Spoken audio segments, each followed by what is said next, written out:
The genius of the different psychotherapeutic modalities, for example, is really through trial and error coming up with these brilliant insights as to how our psyche structures itself, how via relationship there's growth and change and healing. And I mean, I've just found it to be so fascinating and so powerful.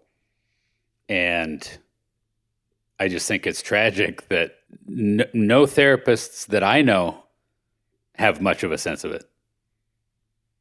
You know, they're all just kind of doing, empathy and advice. When I'm talking to therapists, I mean, there's often quite intense pushback in trying to suggest, okay, the way you're working with that client, like let's say I'm supervising.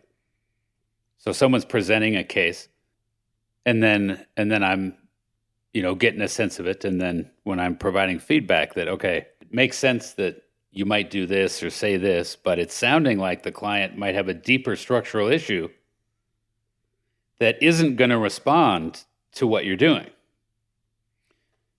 And usually the supervisee is doesn't want to hear that. Right. There's pushback in it, and I get it. It's hard to.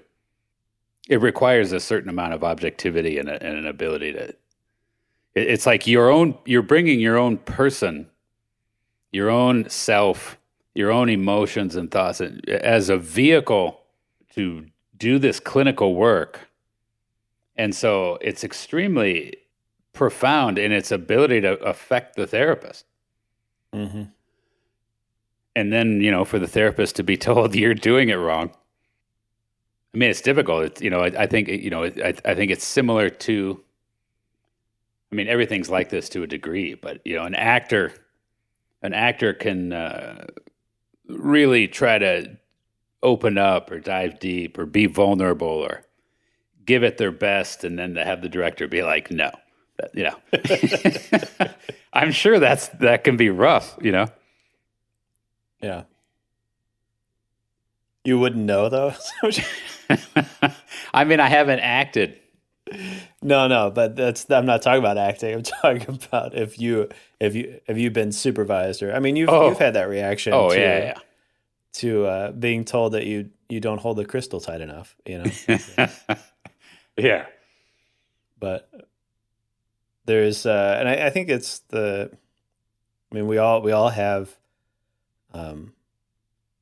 it's so hard. I mean, it gets into like what is work, right? And what is self. And culturally, we are our work so often because we don't allow people to be something other than what they do for money. Yeah. So like you have that whole like cultural dynamic, and then you have your own egoic self trying to find its place in the world, and it's decided to be attached to this job. And then you get told that you're not doing the job right. And it's like, well, who the fuck are you to tell me that I'm not a person? Yes, exactly. That's well put. Okay, within each of the conscious actions, I still don't like that word exactly, but consciously attending in these 5 ways, it's applying these to the various structures with the desired effect of structural change. Well, I think it's just one. I think we probably have to, if we wanted to get into contact, we could, and talking about that. But the thinking about working with you for years and then talking to you about it back in like December 2019, and not fully understanding how much structure there was to it already. And then hearing you, over the course of a year talk about like one fragment of the structure of it. Right. Has definitely made it clear how hard it is to get out. But I think it's a reminder that like as you're working with someone, you're working with these maps and with this method. And it's not just you consciously attending. It's not just that. Yeah. Right. Which would affect results. Yes. Which would be fine, which would be enough to make things better for people. Yeah. but that's not all that's going on. Right.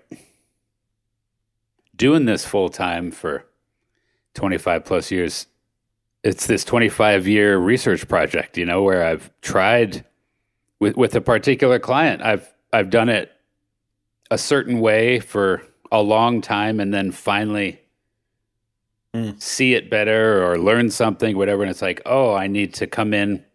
For example, I haven't been in the right dimension, or I could see the thing, but I couldn't get at it because there were these other structures in the way. Right. And so and then when I've shifted, then there's been results. So it's been a real trial and error process where I get more and more awareness. I'm more informed. I have a more and more clear picture of how these maps work and how to interpret what's happening at any given moment. Right? That's just improved. Yeah. Over time. And again, one of the key pieces has been this idea of, okay, are you in the right dimension or not? Right. Which doesn't necessarily mean where the trauma is or where the symptom is or where the right dimension means the right one as far as the overall system, the overall organization of any particular psyche, and what, based on their organization, what's the next available change? Because again, you can undo someone with the dimension approach. You can cause instability. You can cause disorganization, and so you could say, well, geez, isn't it kind of a dangerous thing to do? Then it's like, it's back to that thing where I said everyone is doing it or not doing it all the time. So deciding you better not do the dimension approach, right, is not a good idea. Right. I'm just saying we could become more conscious of how this works and what it is we're doing. That like there's you can be aware of what you're doing or not, but you're having to do it regardless. Yeah. Yeah. And there's consequences one way or the other. Yes.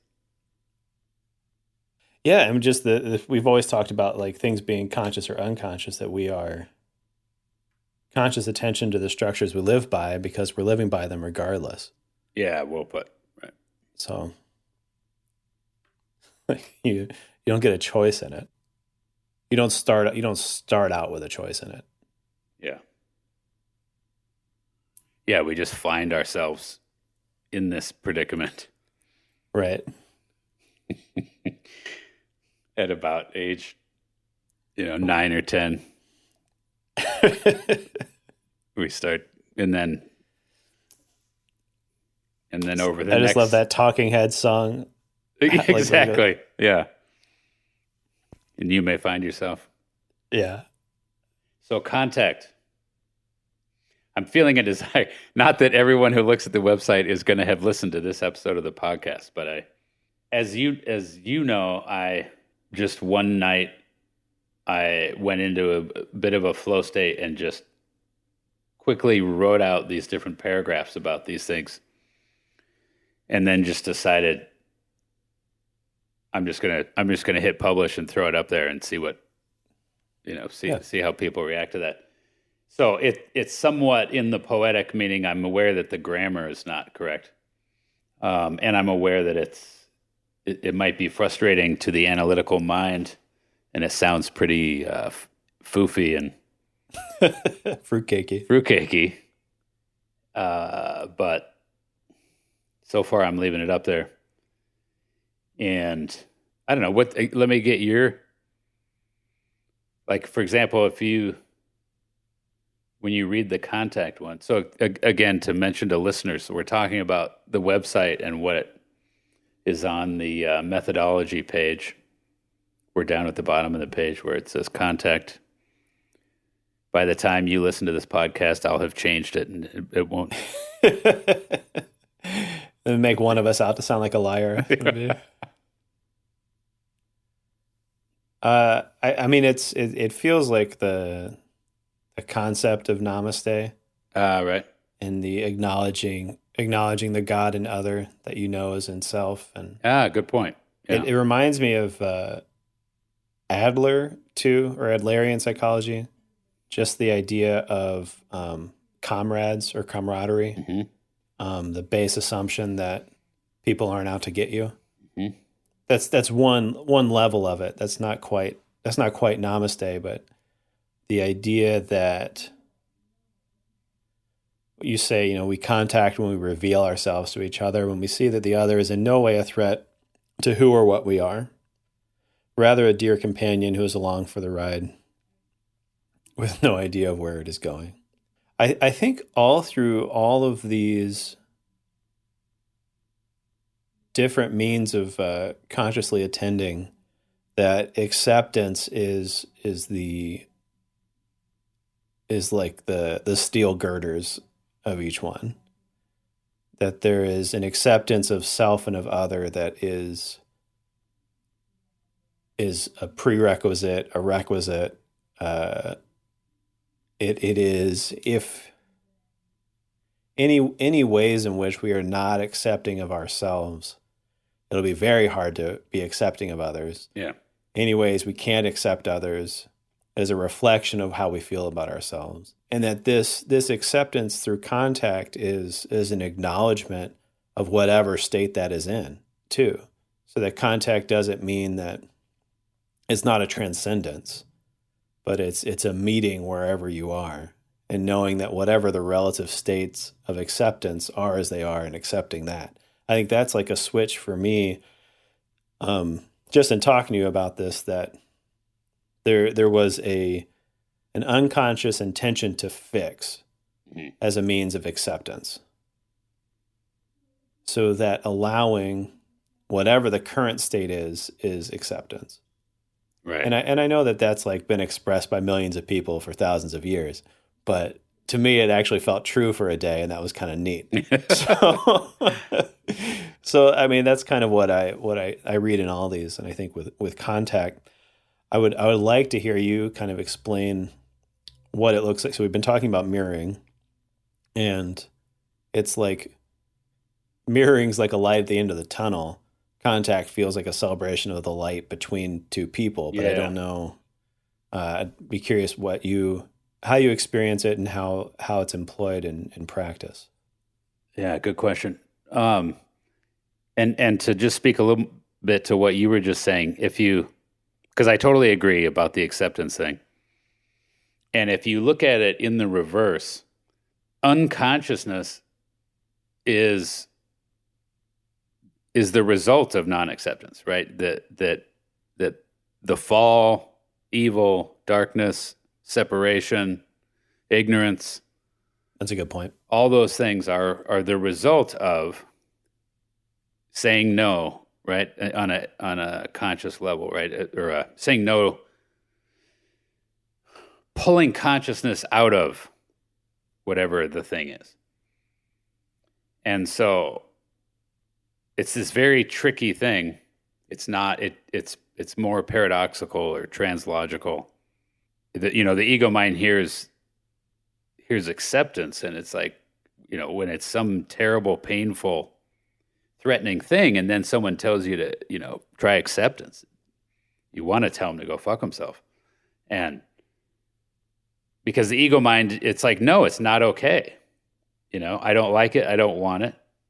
I don't want to perpetuate it. I don't want to approve of it. I don't want to validate it. I hate it. I want to kill it. I want to destroy it. I want to get away from it and be rid of it. And you're asking me to accept it. It doesn't make sense to the ego mind perspective.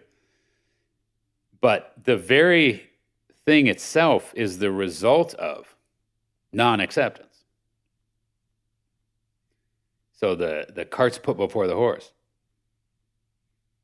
And so it's like, if you really want to, quote unquote, eradicate it, which really means eradicate your entanglement in it, your being duped by it, eradicate your being possessed by it, your being victimized by it, If you really want to eradicate that, then accept it, meaning bring consciousness to it.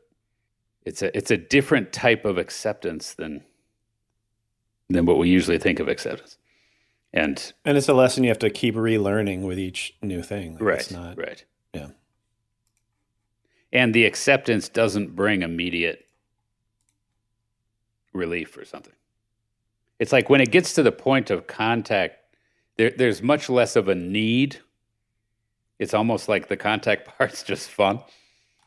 Like you said, it's the celebration kind of after the success. Right. And it's an acknowledgement and a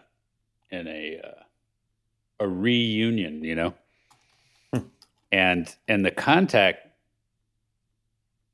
there's a recognition, right? So an analogy I use a lot is if we're both wearing masks, whatever, at some costume party, let's say, but then if I'm looking at your eyes, through that mask, and I recognize, it's Jeff, and you recognize, it's Lance, and then we're going to laugh and we're going to enjoy this personal contact, knowing that we're both wearing these costumes, but a recognition of who you really are behind that, right? And there's the fun, good feeling in that. And so it's analogous to this contact thing where it's soul, it's the one consciousness recognizing itself through two different conscious minds. That's cool. And if you go deep enough into contact, what happens is you find yourself in the quote unquote one mind state, where I'm guessing you've had that experience where, it literally shifts to where it feels like it's one mind having the experience, not two. And it's an awesome experience, except for the fact that the ego gets freaked out and thinks it's going to lose its individuality. But because it has. Well, yeah. But that one mind state is a stage of, right, a realization stage. It's another map we should draw as far as what are the, these different labels of stages of levels of development, stages of realization, and how they interplay with this.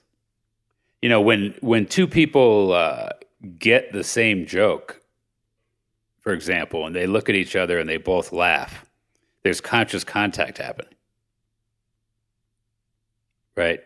And you see that there's a radiance. It depends. You can just have very egoic laughter and whatever, but often there's a light that goes on behind their eyes, and there's a radiance. Yeah. People know the difference, I think you're talking about. Yeah. It's like the laughter becomes like bigger than the joke. Yeah. When people are, yeah.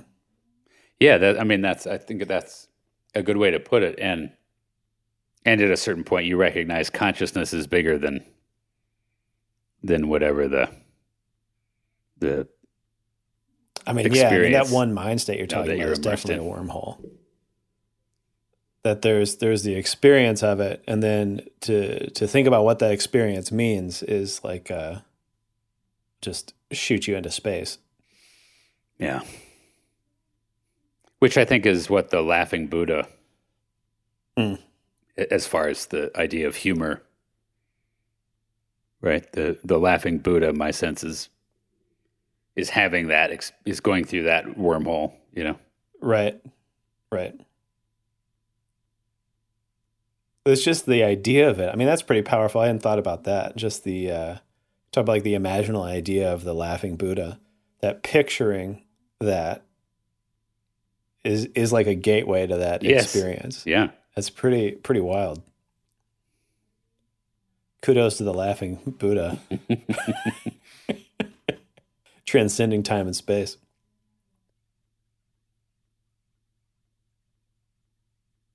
in the ego realm would be the Joker in Batman. The Joker's showing a wormhole into a certain place. Any mind state is a wormhole, right? To a dimension, or to a realm, or to a territory. That's yeah. It's a good analogy.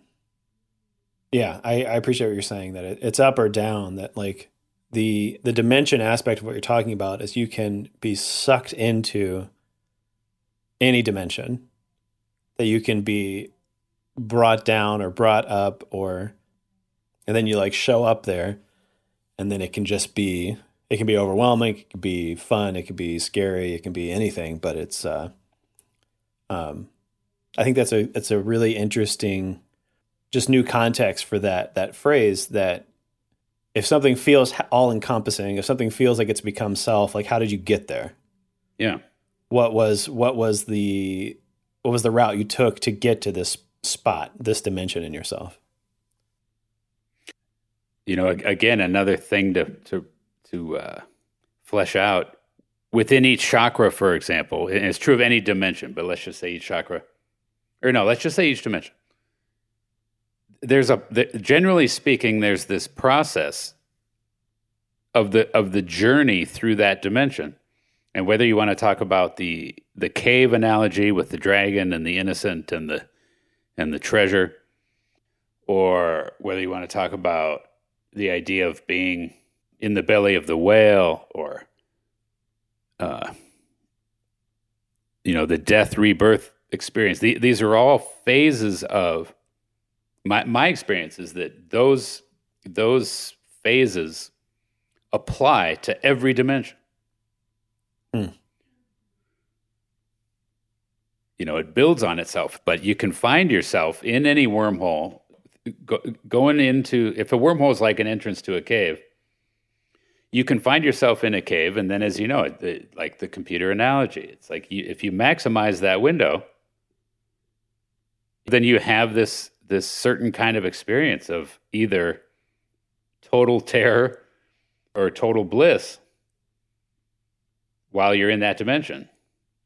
And that rather than how do you stay out of that dimension, although there's kind of a whole nother topic, but I'm not saying just time and place. Yeah, don't just dive into any dimension. There are dimensions to stay up out of unless you're ready to go down in there, right? Just like there's in the physical world, don't just go explore any cave, no matter how dark and how deep, right?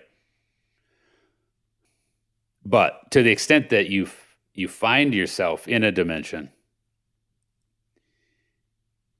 the process of getting out of that dimension, meaning getting your ego identification, to use shamanic terms, to retrieve the piece of your soul that's caught in that dimension.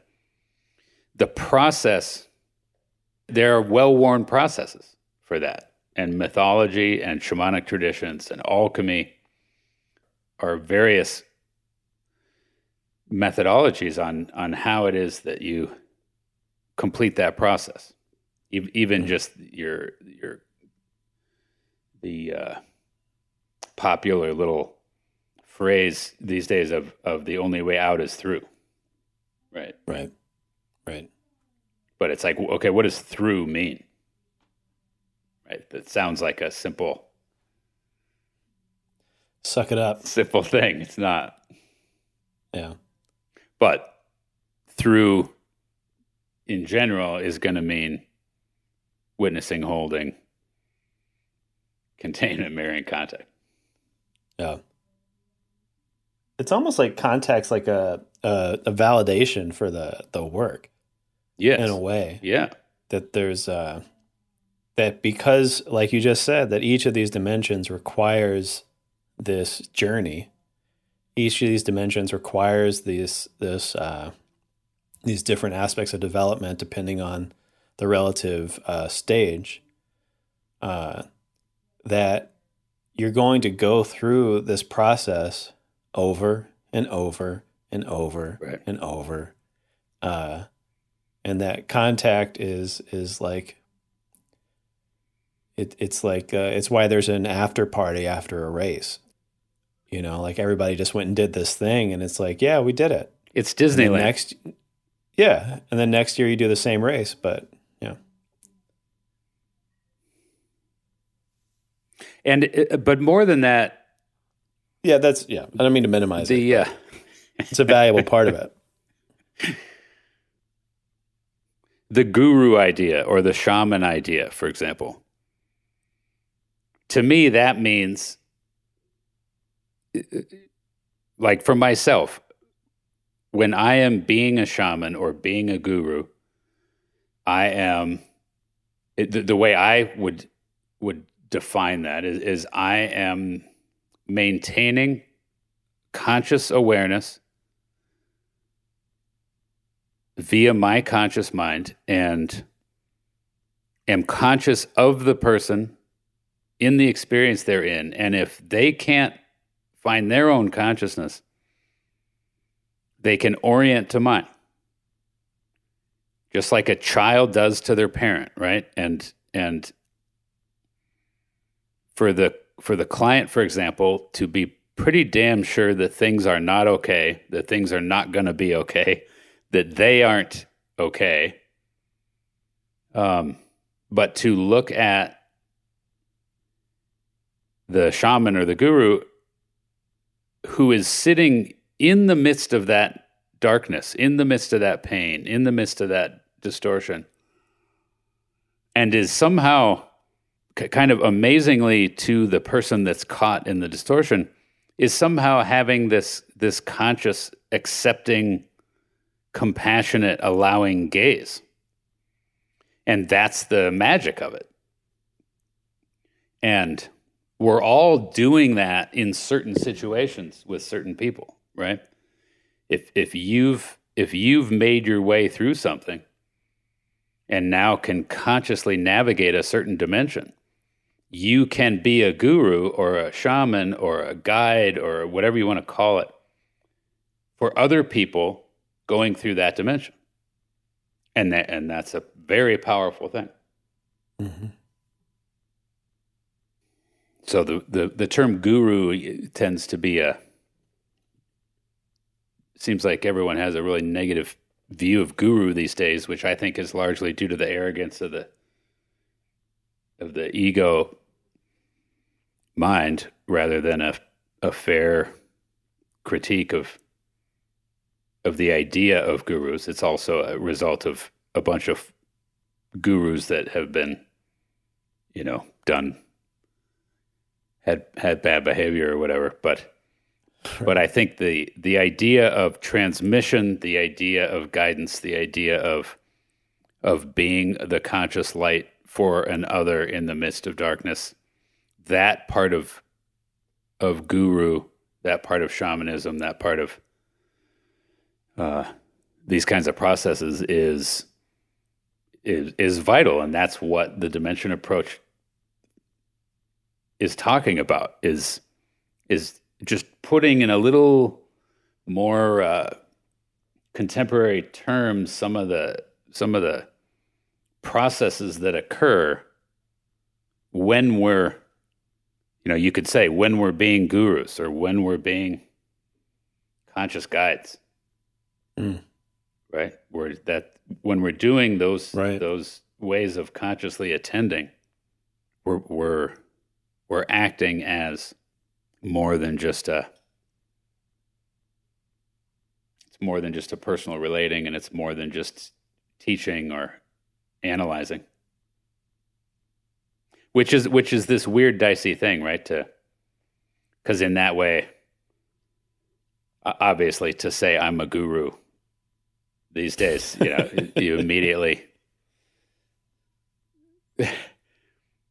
get pushback, worrying about the expose dropping. Yeah. But again, I'm saying we're all gurus. It's just when and where and how much. Right. And it's with regards to a particular dimension, like you're saying, it's the awareness of being, the awareness of the experience as a dimension, the awareness that of the journey within that dimension, that there is that there are points along the way that you've been through that you can see someone going through, and that you're it's very relatable what you're saying, that because if you've had an experience that you don't see reflected in the people around you, and you meet someone that's able to meet you there and talk to you about it, who's been through it, that's transformative. That is in essence what you're talking about, that someone who's seen the beginning, middle, and, at least to where you may be, the seeming end, and the end being that accepting, allowing container for the experience. If you want to learn more about the Dimension Approach, please visit dimensionapproach.com.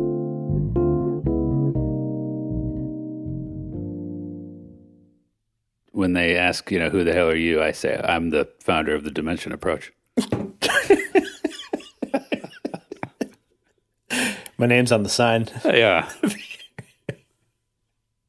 So far, no one seems to give a shit when I say that.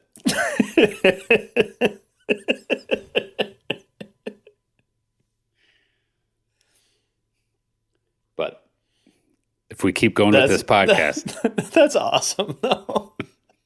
I can just see you telling somebody that. They're just like spitting mad. They're just like, this person's just come, and I've spent 10 years of my life learning how to do this, and this person's come and told me that I'm doing it wrong. And who does he think he is? And he told me he invented something I've never heard of, and then he just walked out of the room.